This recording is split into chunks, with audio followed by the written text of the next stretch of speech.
ನಮಸ್ಕಾರ ಸ್ನೇಹಿತರೆ. ನಾನು ಇಲ್ಲಿರೋ ಉದ್ದೇಶ ಅಂದರೆ ನನ್ನ ಜೀವನದ ಆಧ್ಯಾತ್ಮಿಕ ಅನುಭವಗಳನ್ನು ನಿಮ್ಮ ಹತ್ರ ಹಂಚ್ಕೊಳ್ಳೋಣ ಅಂತ. ಸಣ್ಣ ಪುಟ್ಟ ಅನುಭವಗಳು. ಇನ್ನೂ ತುಂಬ ಪ್ರೈಮರಿ ಲೆವೆಲಲ್ಲಿರೋದು. ಬಟ್ ನನಗೆ ಆದ ಅನುಭವಗಳನ್ನು ಇನ್ನು ಹಂಚ್ಕೊಳ್ಳೋಣ ಅಂತ ನಿಮ್ಮ ಮುಂದೆ ಬಂದಿದ್ದೇನೆ. ಚಿಕ್ಕಂದಿನಿಂದಲೂ ನನಗೆ ಅಧ್ಯಾತ್ಮದ ಕಡೆಗೆ ಏನೋ ಒಂದು ಒಲವು, ಏನೋ ತಿಳ್ಕೊಳ್ಬೇಕು, ಹೀಗೆ ಇಲ್ಲ ಪ್ರಪಂಚ, ಏನೋ ಇದರಲ್ಲಿ ತುಂಬ ರಹಸ್ಯಗಳ ಅಡಗಿದೆ ಅನ್ನೋ ಒಂದು ಕುತೂಹಲ ಯಾವಾಗಲೂ. ಅದಕ್ಕೆ ಸರಿಯಾಗಿ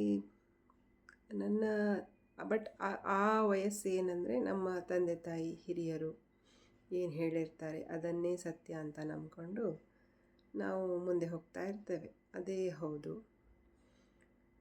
ಇದೇ ಸತ್ಯ, ಇದೇ ನಾವು ನಂಬಬೇಕಾಗಿರೋದು ಅಂತ ಅಂದ್ಕೊಂಡಿರ್ತೇವೆ.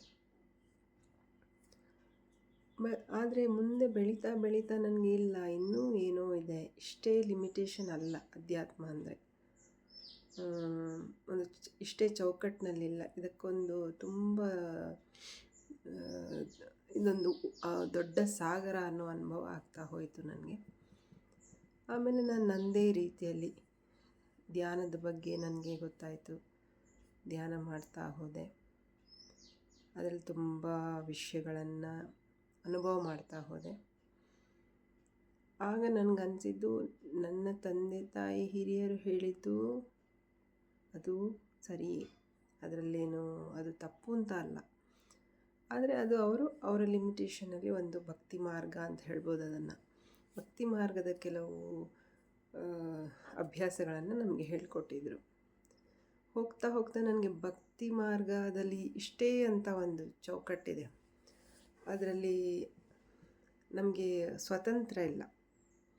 ಇಷ್ಟೇ ಮಾಡು, ಇಷ್ಟೇ ಮಂತ್ರಗಳು, ಭಜನೆಗಳು, ದೇವಸ್ಥಾನ ಹೋಗೋದು, ಆಮೇಲೆ ಸುತ್ತು ಪ್ರದಕ್ಷಿಣೆ, ಇಷ್ಟು ಒಂದು ಲಿಮಿಟೇಷನ್ ಒಂದು ಹಾಕಿಕೊಟ್ಟಿದ್ದರು ಹಿರಿಯರು. ಆದರೆ ಜ್ಞಾನ ಮಾರ್ಗದಲ್ಲಿ ನಮಗೆ ಸಿಕ್ಕಾಪಟ್ಟೆ ಫ್ರೀಡಮ್ ಇದೆ. ಅಲ್ಲಿ ಯಾರದು ರೆಸ್ಟ್ರಿಕ್ಷನ್ ಇಲ್ಲ. ನಿಮ್ಮ ಅನುಭವನ ನೀವು ಎಷ್ಟು ರಿಸರ್ಚ್ ಮಾಡ್ತಾ ಹೋಗ್ಬೋದು. ಅದು ನನಗೆ ಮಾರ್ಗ ತುಂಬ ಇಷ್ಟ ಆಯಿತು. ಆ ಮಾರ್ಗದಲ್ಲಿ ಹೋಗ್ತಾ ಹೋಗ್ತಾ ನನಗೆ ಎಷ್ಟೋ ಅನುಭವಗಳು ನಾನೇ ಕಂಡ್ಕೊಳ್ಳಿಕ್ಕೆ ಶುರು ಮಾಡಿದೆ. ಆದರೆ ಒಮ್ಮೆ ತಿರುಗಿ ನೋಡಿದರೆ ನಮ್ಮ ಹಿರಿಯರು ಏನು ಹೇಳಿಕೊಟ್ಟಿದ್ರು, ಏನು ದಾರಿ ಮಾಡಿದರು, ಅದೆಲ್ಲ ಜ್ಞಾನ ಮಾರ್ಗಕ್ಕೆ ಒಂದು ಮೆಟ್ಟಿಲುಗಳು. ಆ ಮೆಟ್ಟಿಲನ್ನ ಏರ್ತಾ ಇರ್ತಾ ನಾವು ನಂತರ ಜ್ಞಾನ ಮಾರ್ಗಕ್ಕೆ ಹೋಗಬೇಕು. ಎಷ್ಟೋ ಜನ ಹೋಗೋದಿಲ್ಲ, ಅಲ್ಲೇ ಸ್ಟಕ್ಕಾಗಿ ಬಿಡ್ತಾರೆ. ಅಷ್ಟೇ ಮಾಡಿ ಅವರ ಲಿಮಿಟೇಷನಲ್ಲಿ ಜೀವನದ ಬೇರೆ ಜವಾಬ್ದಾರಿಗಳಲ್ಲಿ ಮುಳುಗಿ ಹೋಗ್ತಾರೆ. ಆದರೆ ನೆಕ್ಸ್ಟ್ ಮೆಟ್ಟಿಲು ಬರೋದೇ ಜ್ಞಾನ ಮಾರ್ಗ. ಆ ಜ್ಞಾನ ಮಾರ್ಗದಲ್ಲಿ ಹೋದಾಗ ನಮಗಲ್ಲಿ ನಾವೇ ಸೈಂಟಿಸ್ಟಲ್ಲಿ ಒಂಥರ ತುಂಬ ಚೆನ್ನಾಗಿರ್ತದೆ. ಅದು ನಂಗೆ ತುಂಬ ಇಷ್ಟ ಆಯಿತು. ನಾನು ಹಾಗೇ ಕಲಿತಾ ಹೋದೆ. ಎಷ್ಟೋ ಅನುಭವಗಳು, ಅದರಲ್ಲಿ ಏನು ಎನರ್ಜೀಸ್ ಹೇಗೆ ಫ್ಲೋ ಆಗ್ತದೆ, ಹೇಗೆ ಅನುಭವ ಆಗ್ತದೆ, ಒಂದು ದೇವಸ್ಥಾನದಲ್ಲಿರೋ ಎನರ್ಜಿ ಹೇಗೆ ಫೀಲ್ ಆಗ್ತದೆ, ಅಥವಾ ಯಾವುದೋ ಒಂದು ವೆರಿ ನೆಗೆಟಿವ್ ಎನ್ವೈರ್ಮೆಂಟಿಗೆ ಹೋದಾಗ ನಮಗೆ ಯಾವ ಥರ ಒಂದು ಎನರ್ಜಿ ಡೌನ್ ಆಗ್ತದೆ, ಇದೆಲ್ಲ ಅನುಭವ ಹೊಸದಾಗ್ತಾ ಹೋಯಿತು ನನಗೆ. ವಾವ್, ಇದೇ ನನಗೆ ನಿಜವಾದ ಮಾರ್ಗ ಅಂತ ನನಗೆ ಆಗ ಅನಿಸ್ತು. ಸೊ ಆ ಅನುಭವಗಳನ್ನೆಲ್ಲ ನನಗೆ ಅನಿಸಿದ್ದು, ನನಗೆ ಜೀವನದಲ್ಲಿ ಆದ ಅನುಭವ, ಕೆಲವು lessons, may be life lessons ಎಲ್ಲ ನಿಮ್ಮ ಹತ್ರ ಹಂಚ್ಕೊಳ್ಳೋಣ ಅಂತ. ಮೇ ಬಿ ನಿಮ್ಗೆ ಅದು ಹೆಲ್ಪ್ ಆದರೂ ಆಗ್ಬೋದು. ಸೊ